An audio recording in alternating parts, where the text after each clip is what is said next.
He stood on that stage, his voice won the world has come to love. But this time, he stood on that stage, his voice won that stage. His voice won the world has come to love, but this time to love. But this time, he didn't sing. Jonathan McReynolds, gospel's beloved star, broke down in tears. And what he confessed left even the most faithful stunned. This wasn't just about the music, it was about a hidden pain no one expected. And believe me, once you understand what caused his collapse, you'll never see him the same again. Jonathan McReynolds has always been gospel music's calming force, a man known for his soul, clarity, and deep spiritual composure. But recently, something shattered that image. A moment captured on video during a live audience, where Jonathan didn't just speak, he broke down emotionally and visibly. So what could shake such a strong man of faith to tears in front of everyone? Today's video dives into the painful truth behind that moment, what triggered it, why it matters, and how it connects to years of hidden wounds Jonathan has carried silently.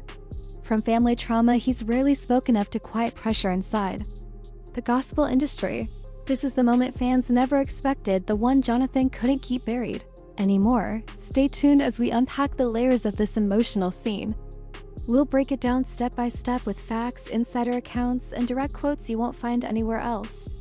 And trust me, what was revealed behind the scenes will shock you. This is where it gets raw. This is where it turns heartbreaking. The event was meant to be powerful yet peaceful. Jonathan McReynolds was set to perform at a mental health benefit centered on faith in Atlanta just weeks ago. The venue was packed with fans, fellow gospel singers, and well-known pastors. As the lights dimmed and the stage glowed, Jonathan stepped out. But rather than sing one of his comforting anthems, he froze. What happened next stunned everyone in that room.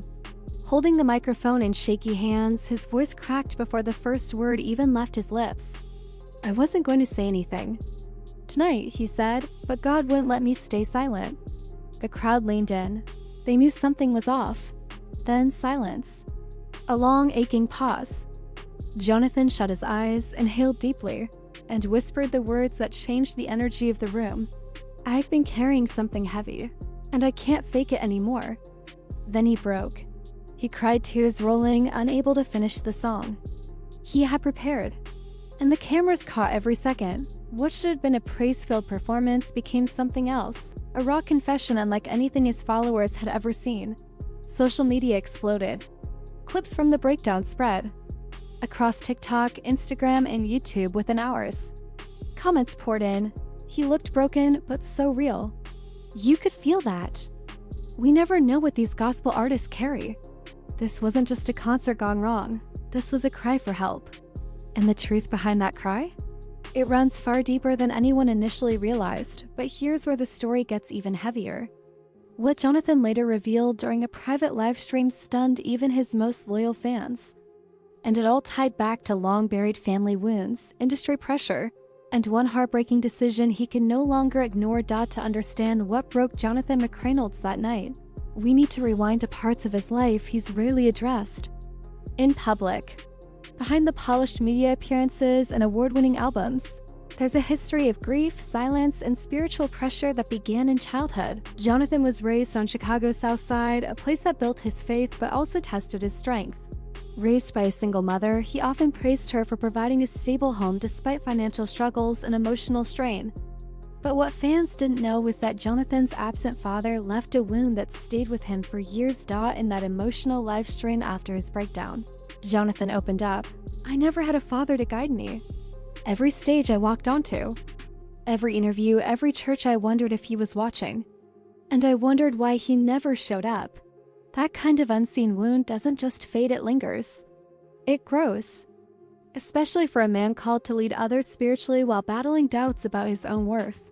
Even in his early hits like No Gray and Cycles, those themes of emotional struggle and spiritual unrest were always present, but fans didn't realize how personal they really were. Privately, Jonathan was also facing a different kind of battle, the pressure to be perfect in an industry that demands spiritual flawlessness. He said during that same livestream, "There's no room to break down when people see you as a worship leader. You're not allowed to be lost, but I felt lost many times." Those close to him say he was quietly dealing with panic attacks. insomnia, and deep loneliness, especially at the height of the pandemic, when shows were canceled and he was left alone with his thoughts. At one point, Jonathan even considered quitting music altogether. He didn't think he could keep being the version of himself that fans expected. Like many Black men in the church and entertainment world, he kept those struggles hidden. He smiled. He performed. He pressed on until now, but just when fans thought they'd seen the full picture of his pain, Jonathan revealed something even more heartbreaking. A deeply personal decision he made just months ago, one that nearly crushed his faith. Jonathan has always kept his personal life extremely private. So much so that even his most dedicated followers couldn't say whether he was married, dating, or single. But behind the scenes, a quiet love story had been unfolding, one that changed everything. According to those close to him and based on his own recent confessions, Jonathan had been in a long-term, off-the-radar relationship with a woman he described as his safe space. While fans saw the grungy wins, sold-out tours, and national TV appearances, they didn't see the woman who supported him through the pressure, the travel, and the spiritual toll. "She saw me before I was known," Jonathan revealed in the live stream. "She prayed with me when I had nothing, and I let her go because I thought I had to choose between love and purpose." His voice cracked. Viewers could hear the weight in every word. The breakup happened earlier this year, according to insiders. And though the woman's identity has remained private, the split wasn't scandalous, it was devastating. It wasn't about betrayal or drama. It was about timing, about pressure. Jonathan reportedly feared that going public with a relationship could hurt his image in the gospel world, where purity, perfection, and propriety are still expected whether spoken or not. He feared judgment. He feared being a distraction. But most of all, he feared failing her while trying to be everything to everyone else. There's this constant fear. He said that if you show too much of your humanity, people stop listening to your message. He didn't want his love life to become ammunition used against his calling. And that kind of emotional cost? It's almost unimaginable, giving up someone you love to protect an image built by a culture, a church, and a career that rarely allows for missteps. Friends say Jonathan fell into a deep valley after the breakup. He stopped writing, canceled collaborations. Several events were quietly scrapped by his team under the label of creative rest. But it was grief he had been pushing down until that moment on stage. The loneliness of childhood, the weight of ministry, the heartbreak of lost love, all of it hit at once. And it didn't stop there, because shortly after Jonathan's emotional confession, new rumors began swirling. The woman he walked away from might not have been just anyone. She may have been connected to a well-known gospel dynasty, and that may have added to the quiet pressure surrounding their relationship. Let's not pretend. The gospel world is filled with unspoken rules. Rules about how you look, who you date, what you say, and what you never admit. Jonathan McReynolds has always been seen as the golden boy of modern gospel, humble, talented, relatable. But what happens when that image becomes a prison? Gospel music isn't just about the music. It's about ministry, morality, and maintaining a spotless public image. From the outside, artists may appear free, but behind the scenes, they're walking a tightrope between authenticity and acceptability. In one interview with The Root, Jonathan hinted at this. In gospel, there's a different kind of pressure. You're not just an artist, you're supposed to be a theologian, a saint.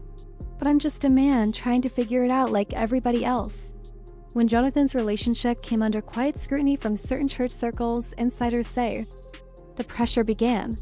His partner reportedly had ties to a major Pentecostal family, possibly even related to a prominent bishop. And while there was no scandal, whispers warned him that a public relationship could damage his image. One insider put it bluntly. Jonathan was getting nudges. Be careful who you're seen with. Be careful what your relationship implies. It could shift how fans see you. Think about that, a grown man, 35 years old, being told that love might be a liability to his ministry. That's the deeper problem in gospel today. The image machine. The demand to present spirituality in a polished package that's profitable, safe, and drama-free. Even when it costs you everything. And it's not just Jonathan. He's simply one of many who couldn't carry that burden any longer. A former producer who worked with him during the Make Room album shared anonymously. He'd come in smiling, but there was sadness in his eyes. Not the kind from a bad day. The kind that builds up from being boxed in too long. And sadly, that box is one too many artists still live inside, unable to speak. Too scared to be vulnerable. Terrified of losing support if they're too real. Jonathan's breakdown wasn't weakness, it was freedom. He stopped pretending, and the result was raw. But the story wasn't over yet, because even as he began shedding the pressure, new fears emerged. Rumors swirled that Jonathan's emotional collapse may also be tied to a hidden health scare. Fans began asking, what if this isn't just emotional? What if it's physical? The whispers started small. Jonathan looked thinner. Tired. In videos, his voice sounded strained.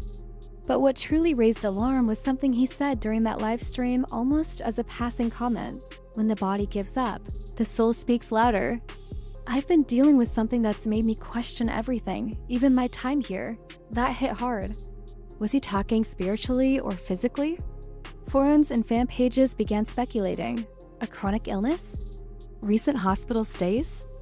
One now deleted Instagram story showed him in a hospital bed, 4 in his arm, with the caption, "Still trusting God through this." One fan said, if you've followed Jonathan for years, he's never been this silent unless something serious is going on. While no diagnosis has been confirmed, close sources say he's been urged to take an extended break from touring. And in the gospel world, where constant output is expected, that decision comes with a cost-risking momentum, losing visibility. Disappointing fans, but Jonathan's message now is clear: survival matters. More than success. An industry executive said anonymously. He's still showing up when he can.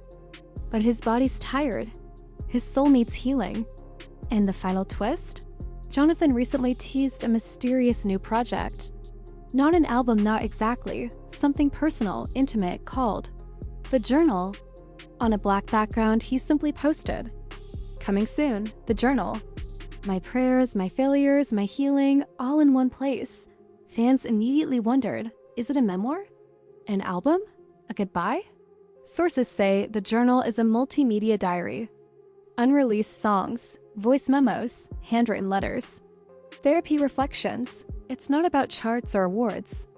It's about release and possibly farewell. In his own words, there's a season for everything, even for silence. Maybe this is this? My time to be still. That line alone sent shockwaves.